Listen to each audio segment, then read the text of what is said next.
All right, time now to talk winners and losers on Wall Street. We've got Rob Black joining us this morning. Rob, and I just brought up the indices this morning. We got the Dow off by almost 600, the Nasdaq down by more than 300.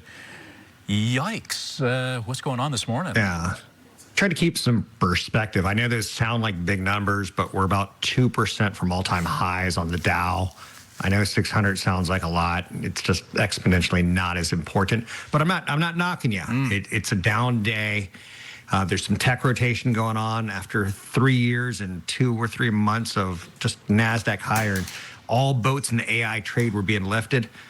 Some boats are being sunk now. So there's some rotation. Names like Walmart, boring. Caterpillar, boring. Boeing, boring. They're suddenly sexy on Wall Street as they're a part of the economy and not necessarily the AI economy.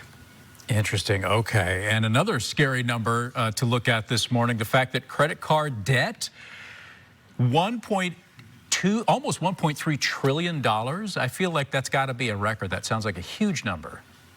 It's a record. And when you add in mortgage debt, you add in other types of debt that people are carrying, revolving debt, car debt, it's a big problem, but it's still manageable. It's just not as manageable for the lower incomes. So it's more than ever. Credit card balances are up about $44 billion in the last quarter of last year.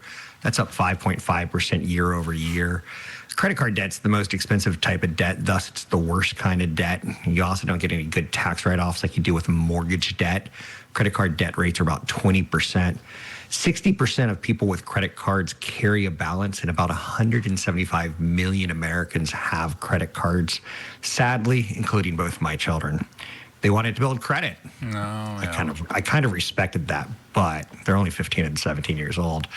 So the average balance that we carry, James, about $6,500. So it's less than ideal for the K-shaped, the higher earning families. It's not a problem, but for the middle incomes and the lower incomes, it's really sapping their future as far as savings and investments go. Yeah, it seems like more and more people are relying on credit cards, even for just basic monthly necessities, which is obviously not great news. Let's switch gears now to news that I think is pretty great because I fly Southwest a lot, and I have family on the East Coast, so a lot of times it's a long flight, but I got to tell you, being able to stream stuff on those flights really does help pass the time, and I'm glad that they're getting better Wi-Fi on those planes.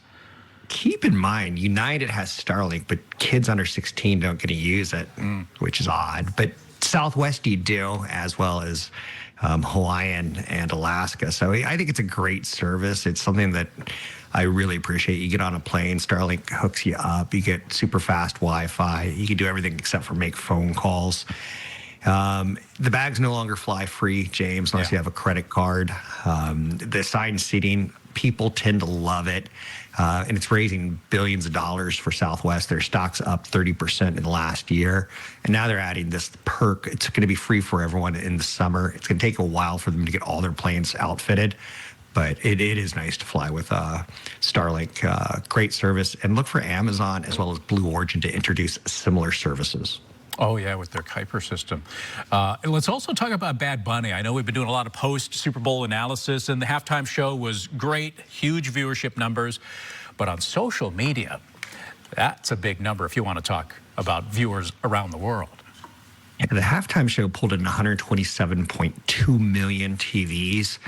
But social media, like you mentioned, it was a record 4 billion in the first 24 hours. Wow. I'll show it to people in the future. I'll put it on TV while I cook. It was a great show.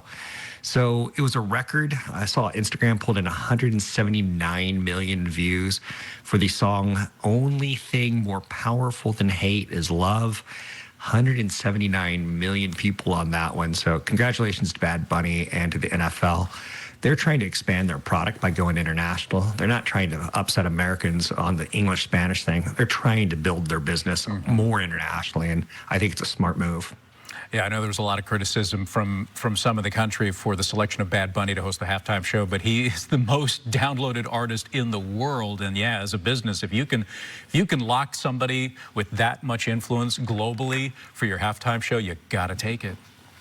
And I think a lot like Cinderella, he was like bussing dishes not that long ago. Yeah. So a good story per se. Incredible. All right, Rob. Hey, thank you as always. We're going to chat with Rob again on Monday. So let's put up his contact information.